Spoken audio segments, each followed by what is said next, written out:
So think back to earlier in the semester when we talked about dilations and similarity. A dilation is when I take a shape like this one on the left and I expand it. I basically increase or decrease the length of each of its sides by the same amount or by the same factor to get a new shape that has the same angles but has a different size. And so what we're going to do today with that is we're going to dilate shapes, but rather than just looking at their side lengths, we're going to talk about what happens to their area when we dilate. To do that, we need to reacquaint ourselves to something called a scale factor, and the scale factor is basically what do I have to multiply the side lengths by on my original shape to get this new shape. So in other words, what do I have to multiply by 4 to get the corresponding side on my new rectangle, which is 6.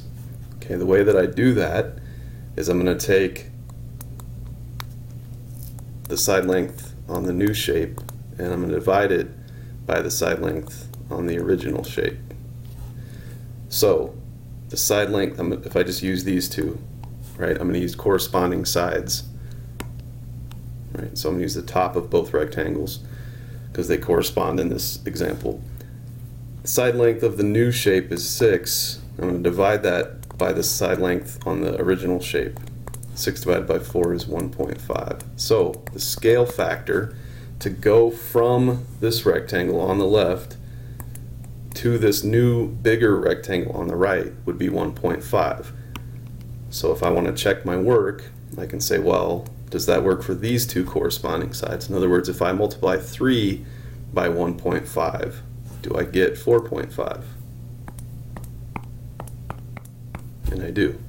So the scale factor to go from this triangle on the left and get the triangle on the right is 1.5.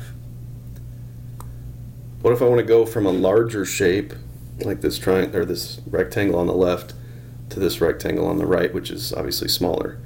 Well, it's basically the same thing. The side length on the new shape divided by the corresponding side length on the original shape. So if I use the two tops again, the corresponding side length to this 6 would be 10, and 6 divided by 10, well, it's just going to be 0.6. So the scale factor here to go from this rectangle on the left to this rectangle on the right is 0.6. And again, I can check my work. If I take 8 and multiply it by 0.6, I should get 4.8. And I do. So what I want you to do now is pause the video, fill these numbers in at the bottom, and see if you can figure out what the scale factor to go from the small triangle to the big triangle would be.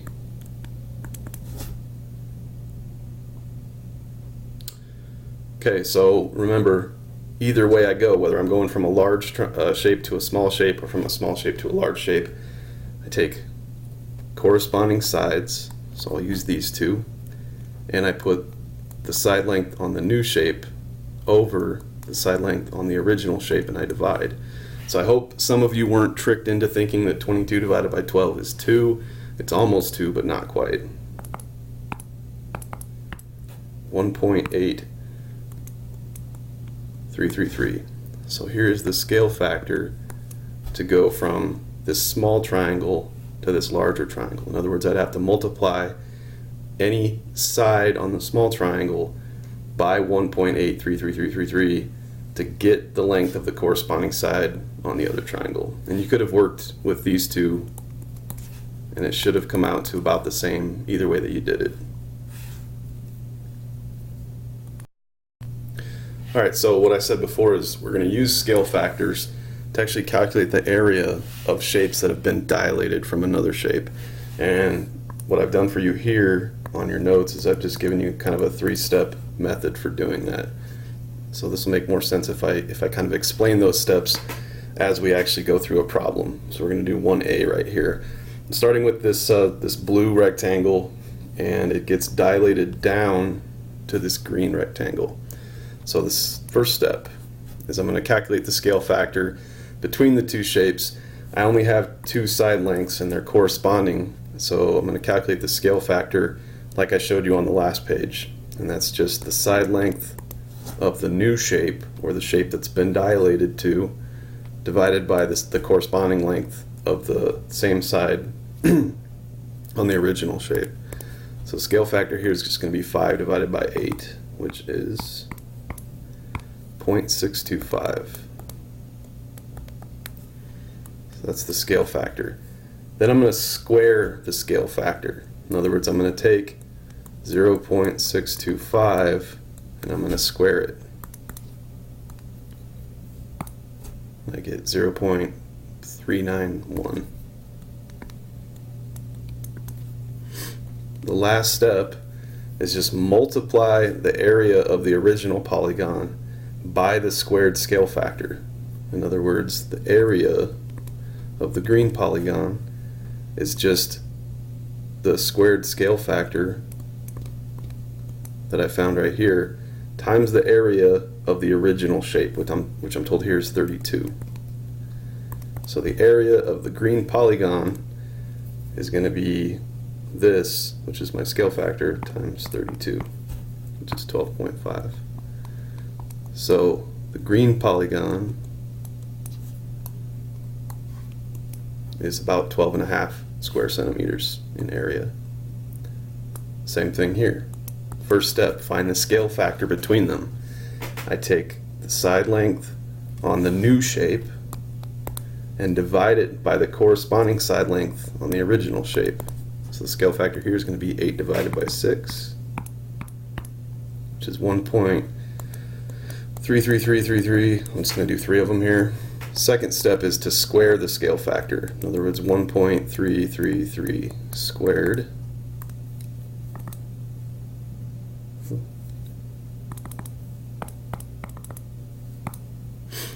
so 1.777. And then I just take that, so the area of the green triangle is that scale factor squared times the area of the original shape.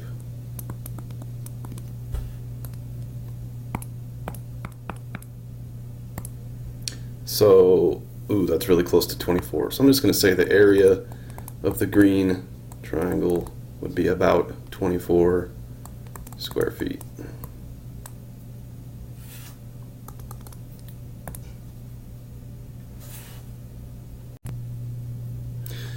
Okay, now we're going to figure out side lengths when given two areas. So I have this dilation here from this blue quadrilateral to this green quadrilateral. It actually tells me the area of both shapes, and then it tells me one of the side lengths on the green one, the one that's been dilated to. What I have to figure out is, if that's the case, what would this side length have to be? Here's the formula we're going to use, and actually I'm going to kind of clarify something. You're going to put the new shape on top, the area of the new shape on top, and the area of the original shape on the bottom. Okay, so let's do an example here. So the first thing I have to do is set up this formula. So what is the area of the new shape? Well, it's 72. Area of the original shape, it tells me, is 50. And that's equal to the scale factor squared. So if I want to get the scale factor by itself, if I want to know what the scale factor is, I'm going to have to take the square root of both sides. Before I can do that, though, I'm going to figure out what 72 divided by 50 is as a decimal. It's 1.44.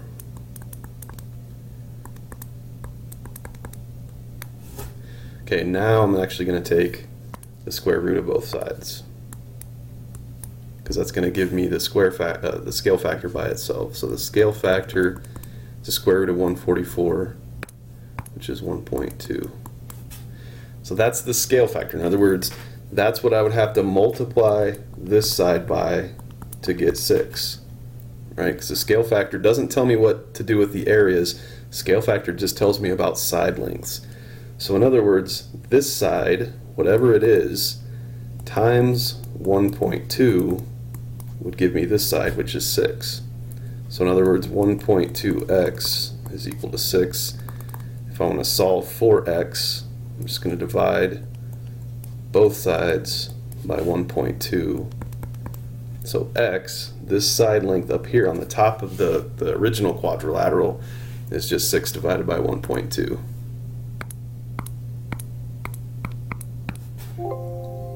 Which is 5. So this side length right here is 5 inches. Pretty simple. Down here, same thing. Now I'm going from a larger shape to a smaller shape. I use the same sort of method though. The area of the new shape goes on top, the area of the original goes on the bottom. That's equal to my scale factor squared. I'm going to divide 64 by 400 to see what that is as a decimal. It's 0.16. I'm going to take the square root of both sides.